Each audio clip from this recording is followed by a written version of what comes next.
Hi, this is Brendan Davis from Bedrock Games and the Bedrock blog, and I'm here with Lady Chow Feng and Adam, and we're going to be talking about Ashes of Time, a 1994 but later redone film by Wong Kai-Wai with action direction by Sammo Hung.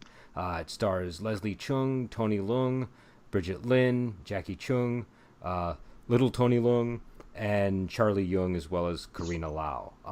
Now, before we get into this movie, we do have something to talk about. Wushu Weekend, we do polls with our Patreons for what movies are going to be done in the upcoming months. And for this month, we're doing the 90s as a theme. And for the 25th, everybody got a vote on the movie they wanted. But we ended up with a tie. And the tie was between The Blade and Iron Monkey. And so what we're going to do going forward is the first week of every month is going to be our open week. We're going to be able to either put in any movie we want there, or if there's a tie, we can shift that one of the two movies down to that week. So what we're going to do is one of us is going to flip a coin and see whether we're doing The Blade or Iron Monkey on the 25th, and whichever one doesn't win on the coin toss, we'll be reviewing on the 1st of next month. So do either of you guys have a coin handy? I do. All right, so why don't we say heads, it's The Blade, tails, it's Iron Monkey. Okay, you ready? I'm ready.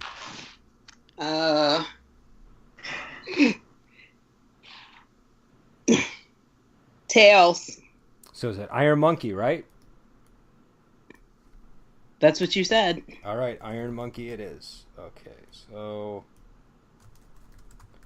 All right, so we've penciled it in. And, that's so going forward, that's how we're going to do things. And we're going to try to, if there are ties like this, we'll try to honor all of the ones that made it into the tie. So if we have to adjust schedules and stuff, we'll do so. But that's so next month is going to be The Blade, and this month we're going to do Iron Monkey.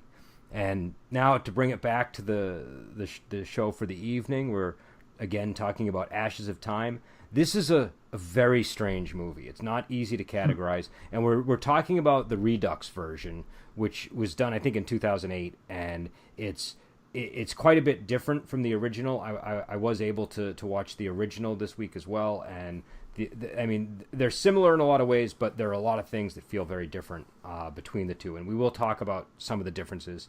But just know that primarily what we're talking about here is the Redux version. So guys, what was your reaction to this film? I was confused for about half of it.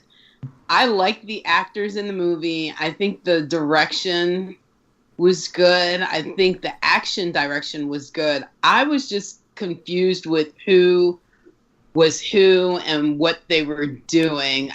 To me, some of the actors had a very similar look, and it confused me. And then we get into love triangles and forgotten memory, and so I'm not sure exactly what was going on, but I thought it was an okay movie. I think I need to watch it again to better understand it. But it did give me some perspective on characters that we see in the Brave Archer series. So it was very helpful with that. Yeah, I went through a series of feelings about this movie. It's like I say, during the usual discussion where the next movie is picked, I wasn't actually in on that this time, and so I watched this movie blind. I had no idea what I was sitting down to watch. I'm like, gonna watch this movie, and then suddenly it's like characters from Condor Hero show. I'm like, oh, this is gonna be easy to follow. I know these characters, and then it went in a very different direction than I expected it to, and I was, if I turned this movie off at the midpoint, I would say I didn't really care for it. I was pretty muddled and not quite following it, but emotionally it kind of came together at the end. I ended up, I still feel like I need to see it again, but it kind of came through at the end for me. And just to give it some context, this is a film that's kind of like a prequel to Legend of Condor Heroes. It's about Feng, who is one of the big villains in that story, and he's also a character in Return of Condor Heroes. And this movie, it sort of fantasizes what was the early years of Ouyang Feng like, and we see that he's this guy that seems to be running an inn of some kind in the desert, or maybe it's not even an inn. He might just be letting people stay there occasionally, but he basically is a broker for primarily nefarious activities like assassinations and things like that. And he encounters a number of people, and these are all figures who become important in the Condor Heroes story. So we see him interacting with Huang Yaoshi, who is sort of described as somebody he's very, very familiar with. This is someone who he sees regularly. We also see him interact with Hong Qigong, who is the leader of Beggar Clan in the Condor Heroes series. And we even see him interact with a weird character who has like a split personality, played by Bridget Lin. And one of the personalities is male, and that's Morong Yang, and the other one is female, and it's Morong Ying, and they're presented as sort of brother and sister. But ultimately we realize it's the same character, and it turns out that this is actually Dugu seeking a loss, who's a really important character as well in Condor Heroes. And so so you get, I don't know, it's a very unusual prequel in that respect. And my reaction to this film is it has almost no real plot. It's really kind of character study, and it's just there is a plot in that things do happen, but you kind of just feel like, okay, now we're following this Hong Qigong thing, and now we're following this Huang Yaoshi situation, and now there's this blind swordsman thing going on, and the girl with the mule, and so my feeling about the movie is it is a confusing film, and it's a very surreal movie. But the thing I like about it is sort of the same thing that I like about 2001, which is nothing to do with the plot, but everything to do with how the movie just kind of makes me feel overall.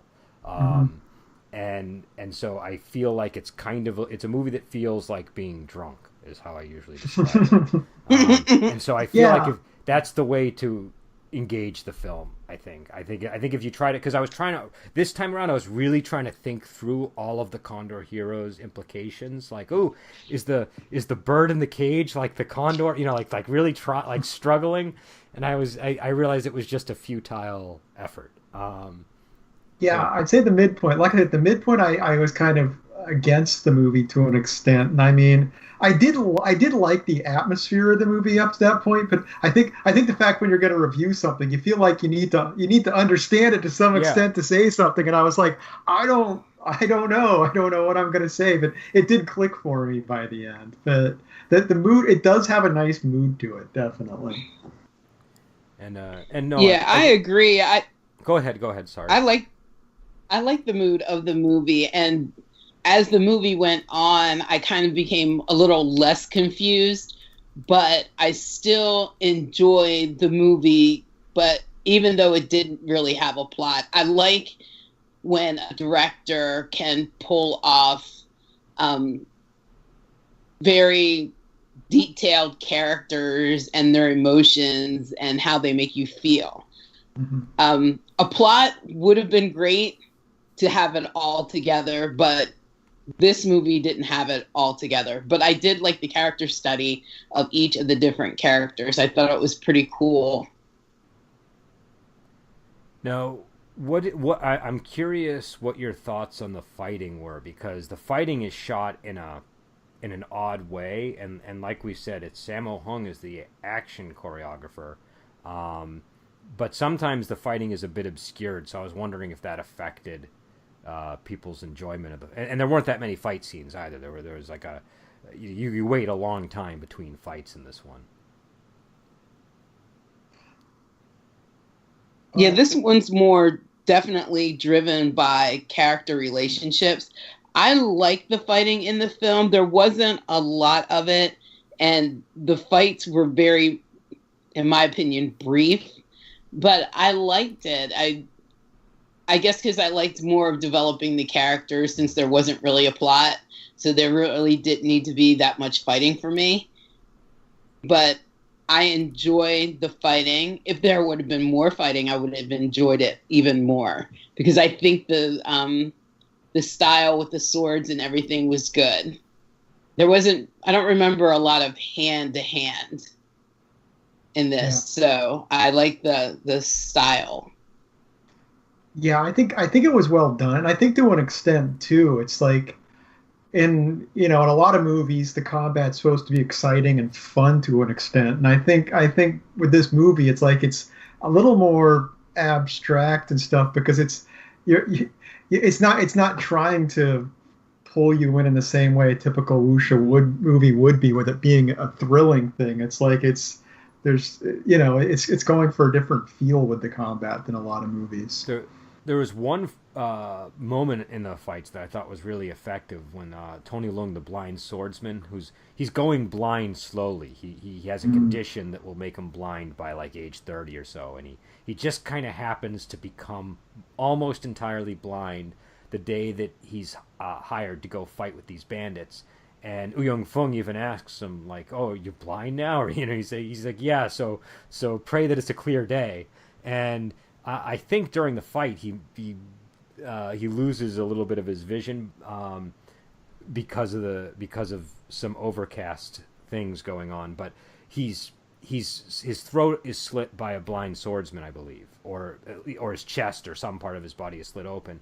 But when they cut him open, he has this line where he talks about how everybody says when you delivered a killing blow, the flowing blood sounds like the wind, and it kind of just sort of really burns that scene in your memory. And then there's this scene of a piece of fabric that's been split open, and it feels like that's supposed to represent the wound that he just took.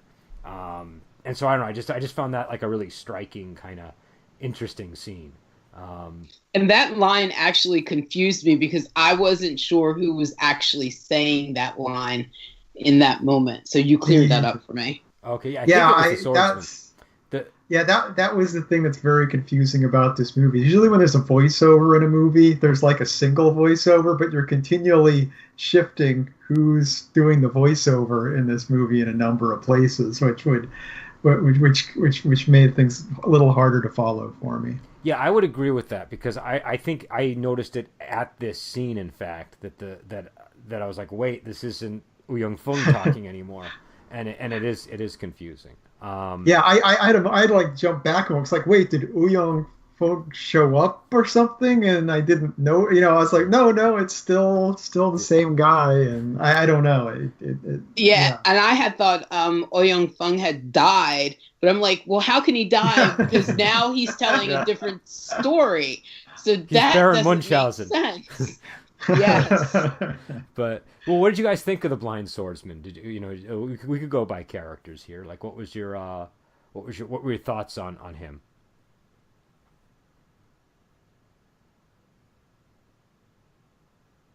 I like the blind swordsman. I'm sorry that he didn't last too long in the movie. I thought he was brave in knowing that he had this condition and taking on the bandits anyway. I liked him. I would have liked to get to know him a little bit better. And as far as I could tell, he's not relevant to the Condor heroes. No. But I mean, it's possible I'm not remembering something, or there's because at first I was like, oh, I wonder if he's the leader of the Seven Freaks, or if he's if he's some weird reimagining of Mei Chao Feng or something. But he just was some guy who died, I guess. But it does lead us to Hong Chi-gong, because after he fails in that task, he ends up hiring Hong Chi-gong to do it. And I mean, Hong Chi-gong is a very important character in Return to Condor Heroes. So I'm curious, how did you think of them handling him here? Because number one, in here they have him. He has a wife that's chasing after him, and he's just sort of. It seems like he's like in the very early phases of trying to become a martial hero of some kind, and he's really just sort of deciding what kind of person he wants to be. And some interesting things happen. He ends up doing this mission for Ouyang Feng, but there's also a girl with a donkey who is trying to find somebody to kill some bandits who killed her brother, or some militiamen who killed her brother, and he takes her job for an egg, and he ends up losing his finger in the fight. And then him and Ouyang Feng have this whole conversation about whether it was stupid or not for him to take the job for an egg. I like this part because it gave an insight into who we would later see in Brave Archer as an honorable character who, remember, he told his students that they couldn't lie. And so I think in taking the job with the egg, that solidified who he would later become. Very honorable and honest, centered on food, because he did it for an egg. Yeah. So, that was just a prelude of what was yet to come. And he eventually drags his wife along with him, and because he's married to her, so he has to honor that bond that they've created. So I thought that was a good way to develop his character for the future. And I know it's not how it's described in the story, but it's, the explanation of losing the finger, because we know that he's missing a finger in the Brave Archer series, Condor Heroes. So I really liked him. Yeah, I like the character as well. And on the food thing too, Ouyang Feng even lures him in with a bowl of food to even offer him the job in the first place. So the food thing is pretty strong through that. But yeah, I agree with everything you said. It's it ties in pretty well. And yeah, I mean it's someone comes out of the story immediately in a fairly good way. He loses his finger, but he goes off with his wife and decides, oh, I can make this work. And so he's the one character who walks out of the story better than he entered it. That is so true. That's so true. I also like the one line that he said when he was talking to Ouyang Feng about how he didn't want to be like him, doing everything for money. He wanted to do things the right way and do it for honor. And so that shows that there's a clear separation between the two characters. We have Northern Beggar, who's going to go the righteous path, and Ouyang Feng, who's not going the righteous path. Yeah, because it's a lot of times this movie is described as sort of humanizing Ouyang Feng, but like it really he's still a pretty shady guy in this film. He's like that girl with the donkey. He even like says to her, "Hey, you're a pretty girl. Like I'm not suggesting anything, but just so you know, like we could you could trade your body for stuff rather than these eggs." And so there's like he's not at all like Hong Chi-gong, I think, and I think that he's not even as humanized as he becomes in Return of Condor Heroes, where like he goes crazy, and then that kind of humanizes him because you see him through Yangor's eyes. Here he's a shady broker of bad things. It's not like it's a cheap kind of prequel of Ouyang Feng being this heroic character who turns evil or something. It's just he's this bad guy, and it's how he becomes a different kind of bad guy. Yeah, he's bad on a whole other level. Like he's ambivalently bad like he could really go either way if the money is right. Exactly. That's what I was thinking, that this whole movie is kind of a slippery slope for him, because somewhere in there he could become some sort of a better person than what he was, but he never makes those choices. Well, and it's interesting. He does have a line in there when he's dealing with the Bridget Lin character, where he says he can't distinguish between yin or yang. I mean, he's talking about the characters, but their names are yin and yang. So it's kind of interesting. I didn't pick up on that, but that's good. I like that. But what did you guys think of her? I mean, this is a role that she plays a lot in the '90s. This kind of some kind of role where she's sort of either a man or a woman who's not quite doesn't fit neatly into the box of either. And in this one, it's a very interesting explanation for Dugu, who is who's this looming figure in a lot of the stories that Louis Cha wrote. So But yeah, what'd you guys think of her?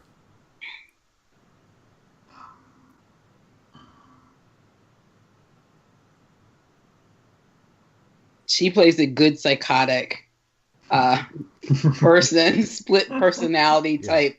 She really does. It was like at the beginning when each one of them come to make their separate deals, I was like, okay, it's definitely one person playing two people. But Yeah. then it got kind of blurry in there where I was like, not too sure.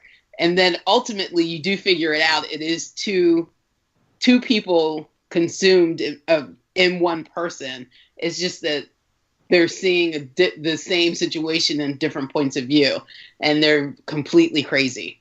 Yeah, she's not. I mean, because she ends up wanting to kill Huang Yaoshi because he has an interaction with her at a tavern where she's dressed as a man and he recognizes that she's actually a woman and he touches her cheek and he says, "Oh, if you have a sister, I'll definitely marry her." And she's like, "Okay, you better keep that promise or I'll kill you." And when she goes to the appointed place where they're supposed to meet, he doesn't show up, and then she ends up in this really weird situation where her male personality is trying to kill Huang Yaoshi, and the female personality is trying to be with Huang Yaoshi, and she believes that the male side doesn't want them to be together, and it becomes this, and that the male side actually desires her and only wants her for himself. It's a very unique character. Um, I thought she was very good in this. At that point, I think it's something I would enjoy more on a second viewing because I was still trying to grasp what was going yeah, on. So there was part of my brain that was frustrated through that whole part that we were just going to wait. I was all the same questions that you guys had. Plus, like I also had, wait, is she real? Is he just yeah. hallucinating these two people, or No, and I just that's had. that's what the movie feels like. I remember this was the kind of when I first saw this movie. I remember actively sort of wondering, do I like this movie? Do I not? Like it was a um, very and it wasn't for me. It wasn't until I just sort of turned my brain off and like just kind of enjoyed it that I had fun. Yeah, like the And 2001 analogy is a good one that you made to it because it is a movie because I had the same experience with 2001. The first few times I watched it when I was young, I thought too much about it and I didn't enjoy it. Then in my 20s one night it came on PBS and I just sat down with my brain off and let it wash over me. I'm like, that was a yeah, fantastic movie. and it's very similar in that it really doesn't have. I mean, it has a plot, but it's not one. It's not its typical plot. Like a lot of the plot is there's a bunch of people in a spaceship getting served food. Do you know what I mean? Yeah. And the interesting thing is like the most interesting thing going on is like the humming sound of the air conditioner unit or whatever's recycling the air. Like it's that kind of thing. It's a movie that is creating a feel. Mhm. And so I don't know this one. It's definitely a film that I think is walks a line where it probably loses a lot of viewers along the way because it doesn't give a clear plot and it can be terribly confusing. And if you don't know the characters, then there's almost no point in watching it. Do you know what I mean? Because it's like, what am I? Who is this guy in the desert? It doesn't resonate if you don't know who he is. And Yeah. so, um, but Yeah, I in, agree with that. If you already know who the characters are, I think you become invested quicker and you give it more of a chance than if you have no idea who these people are. and I think one thing to keep in mind is in China and in that area of the world, this story is so well known. It's not obscure at all, and so there would be an assumption that people would know about the characters. Um, but definitely over here, it's not as well known. So it's one of these things where I think I would catch glimpses of the story as I would watch different movies, and eventually you realize, oh, there's like an actual story that's being referenced here, and then you find the story, and so you know it's it's an important thing about the sort of going in to know Yeah. I have to agree. I'm getting into all this Conjuring hero stuff. It feels like it's just essential if you want to understand the genre. It's like if you don't know this story, you're just there's so many things you're gonna miss in a bunch of movies. And then of course we have Huang Yaoshi, played by Tony Leung, the other Tony Leung, and in this one he's sort of, he's the whole idea of Peach Blossom Island is explained as him coming from this place where he had a best friend, and the best friend had a wife who was named Peach Blossom, and he had some kind of romantic connection to her, and that shattered the friendship, obviously. And the best friend was the blind swordsman, and that shattered the friendship, but it also, apparently affected Huang Yaoshi tremendously, and so so much so that when he, at the end of the movie, he, he, and again, it's a little bit confusing, but he also seems to be in love with Young Feng's sister-in-law, which is the driving thing for Young Feng's character. He's in love with his sister-in-law, and if if you know the source material, he had his son is one of the characters in the book, and is a product of that union. But Huang Yaoshi ends up drinking this wine that makes you forget your past at the very beginning of the movie, which was given to him by the sister-in-law, and that's kind of what kicks off a lot of this. Again, I think that's also why I tend to think of this movie as having a drunk feel to it, because from the very beginning you have this character who drinks this wine of forgetfulness, and then from that point on the whole movie kind of just feels like I just feel like I'm ambling from place to place in this film.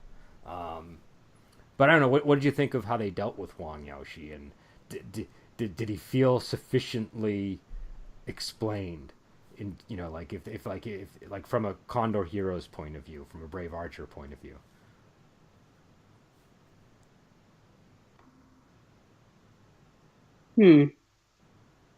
Not completely explained, but it makes his what do you call it? I'm losing words here. Eccentricness, or being eccentric, a little bit more explainable, because now you know that he's drank this forgotten wine that's completely worked with his memory. So then after he drank this wine, did he meet Huang Rong's mother and then live on the Peach Blossom Island, and explains why he chose Peach Blossom Island, because that reminds him of a time long ago. But I think it kind of explains him. You don't get a total picture of him, though. I don't think Huang Yaoshi, being as unconventional as he is and liking being unconventional, would like having a backstory that explains him. So that would offend him greatly. It would infuriate him. You'd get a taste of his jade flute if he heard you did such a thing. I think I don't know. I feel like I'm a little torn on the Huang Yaoshi bit. I think I like the stuff with Young Feng. I like the other stuff, but the Huang Yaoshi feels kind of, I don't know. Huang Yaoshi's a really powerful guy. You know what I mean? He's like a really, really powerful guy, and a lot of his power kind of comes from what you're talking about, like his unconvention. Just how unconventional he is. I don't know that he's the sort of person that's weighted down by this sort of thing. Do you know what I mean? Yeah, that's my feeling. It's like having that he's doing all of it because of a broken heart that he can't quite remember. Just does not seem like Huang Yaoshi to me. Like Young Feng, yes, Young Feng, I can picture that way. But Huang Yaoshi, I don't know. I think I don't think he gets. I think it just doesn't seem like a Huang Yaoshi thing to me. I don't know. I mean, no, the Young Feng too. It's like, okay, well, and also Ouyang Kai, the other, his nephew that he looks after in the story. It's like, oh, okay, that's the son of the woman that he loved that he let get away, which has an interesting element there. Well, that's his son. That's right. That's his son. It is. Oh yeah, I believe okay, that is his son. Okay. Okay, I'm sorry about that. No, that's okay. But yeah, I think you're right on that. And and so it's just, I don't know, like you said, like Hong Qigong, his whole thing makes sense. Young Feng makes sense, and I think by the end of the movie, we'll get into Young Feng. But Huang Yaoshi for me just kind of like, I did like how they kind of like, it works. Like it's sort of a nice story. You have this guy go from there, and then that's how he ends up being the master of Peach Blossom Island. But just the Huang Yaoshi I know just wouldn't do these things. Yeah, well, it worked. It worked as a story within the movie. Yeah. I was very involved in that character story within the movie. Just if I try and link that story to the Condor Heroes stories, that's where it falls apart. So I was very touched and kind of moved by that story in the movie, though. So it just depends how you look at it. But yeah. So I don't know. Do we leave anyone out besides Wu Young Feng yet? Because I mean, there's a girl on the mule who we've talked about, but I don't know if that's if she's. She's not that important. Yeah. She's more important in the way people react to her than what she does herself, I think. Yeah, and that's kind of similar to the Karina Lau character of Peach Blossom.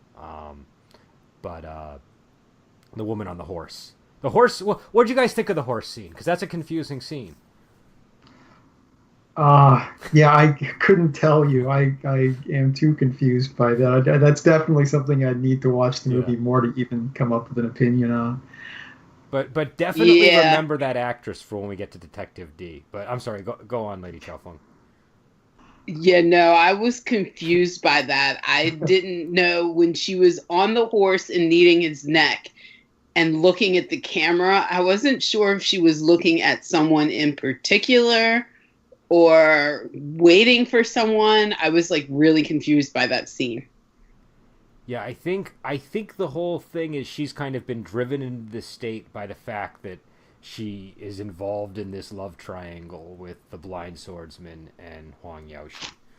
So I think I think she was supposed to be looking at Huang Yaoshi in that scene, but I could be wrong because later Wu Young Feng goes to her in that river, and so maybe it's like a flash forward thing given the nature of the movie, because like time really is not respected in this film. It's not linear at all. No, it is not a linear movie. If your movies have to be chronological, you do not watch this film. It's got a lot of flashbacks, and a lot of times it's not. I think there might even be scenes that are flashbacks within flashbacks, but I could be wrong. But it's definitely got a lot of. I think you could spend a lot of time charting out sort of when things are actually happening in the movie.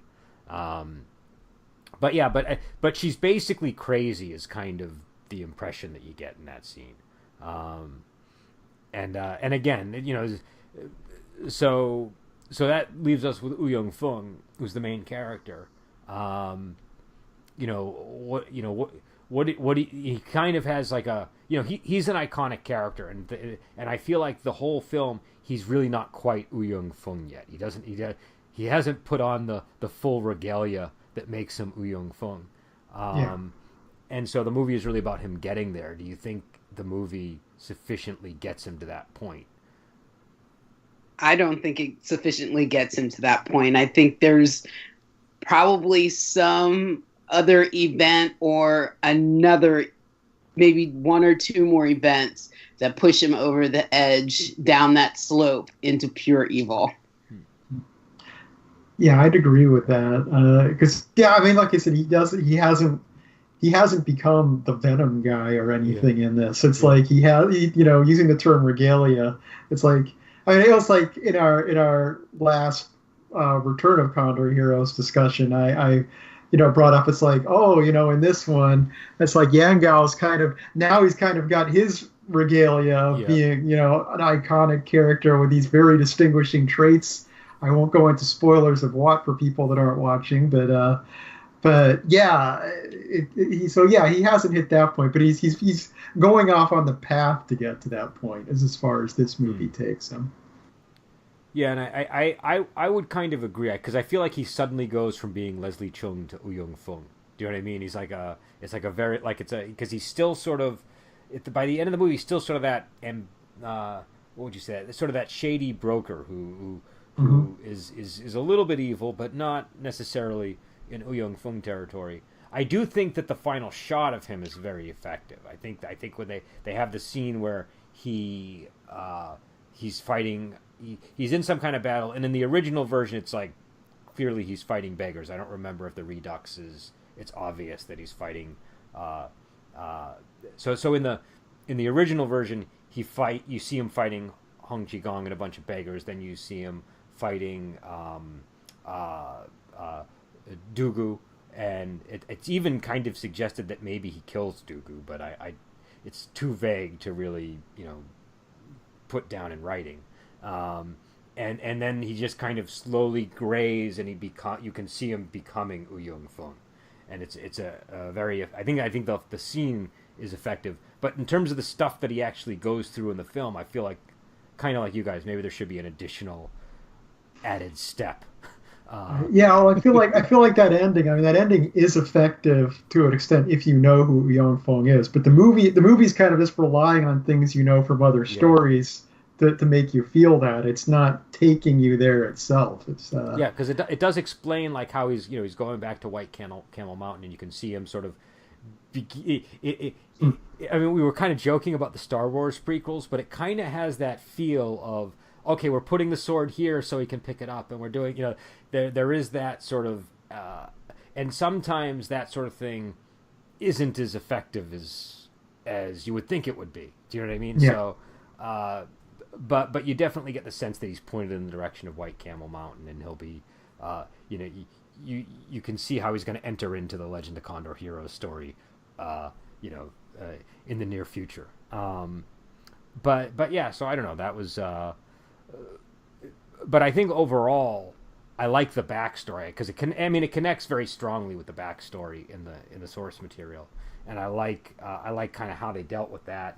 And I think that the desert location works. It's a nice kind of, it's a nice landscape for what they're trying to do. Like I said, the mood in the movie's great, and the landscape's a big part of that, definitely. And but yeah, I don't know. Any additional thoughts on this one? Anything that we didn't cover?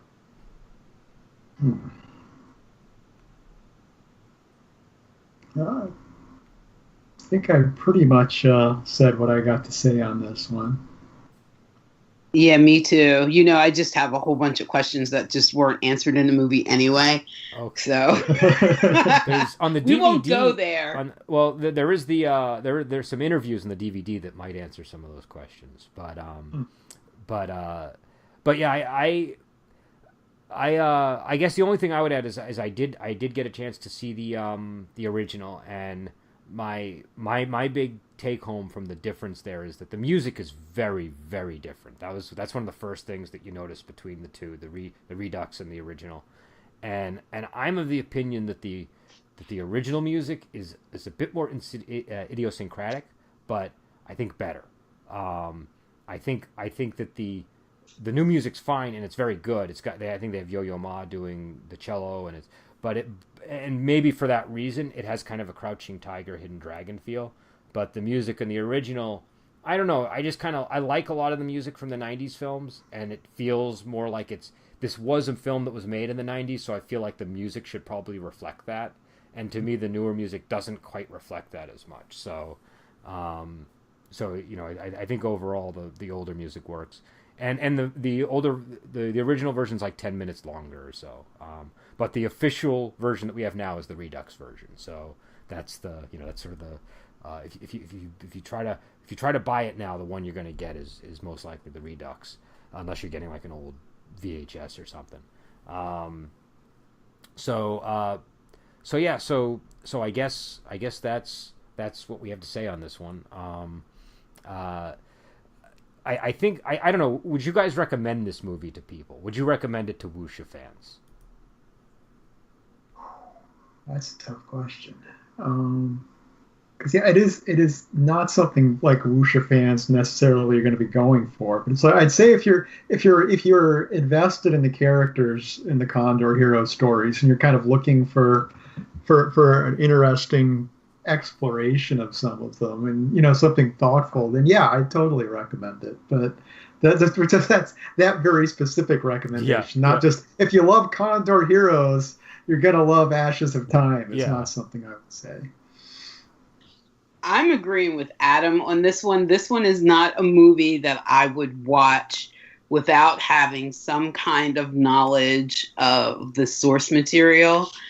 And it's definitely not something that you're going to enjoy for fight scenes. So if you really, really like fight scenes and you want your movie to be mostly fight scenes, this one's not it. Yeah. But if you really want to see how the main characters that you love from the Condor Heroes series start out or head down their paths, if you like character analysis type films, this is one I would go for.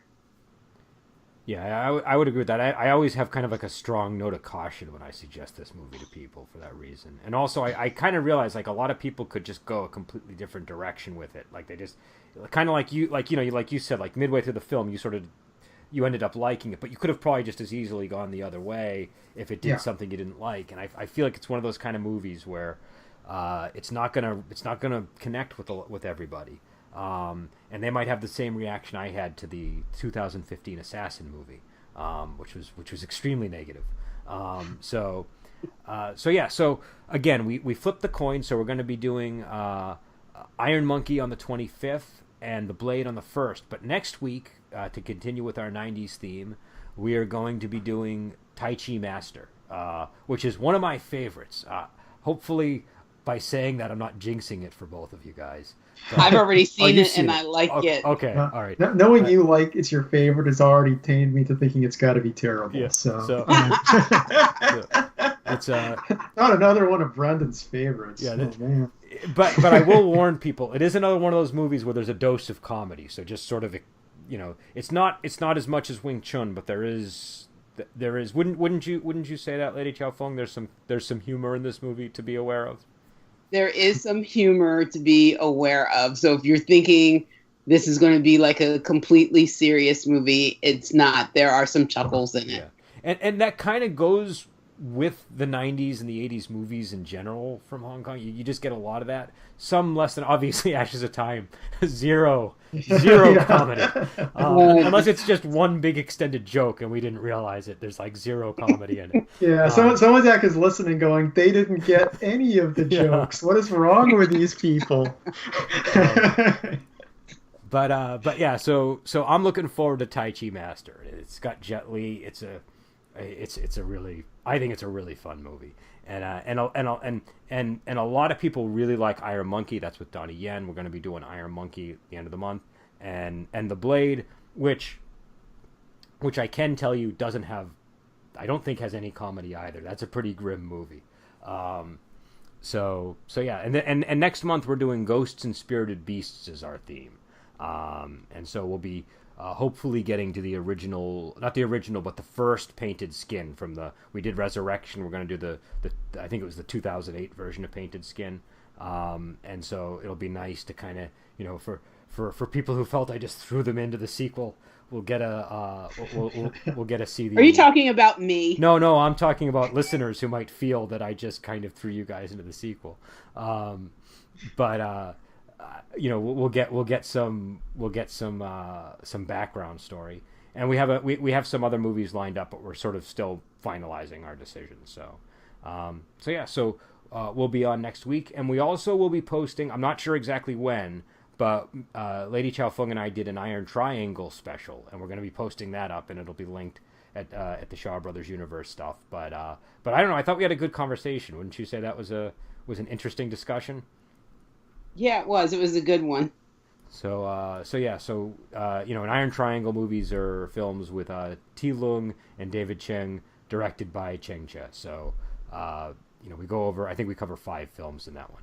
So all right. So we will be back on, and definitely, if you like the show, support us on Patreon. We'll put a link in the description below. You can go from, there's a number of different levels that starts at $1 and works its way up. We appreciate any amount of contribution people can do, and if you sign up for certain levels, you get to do things like vote on movies that we're going to be reviewing, and voting on the monthly themes, things like that. So all right. So we will be back on next week, and we will talk to you later.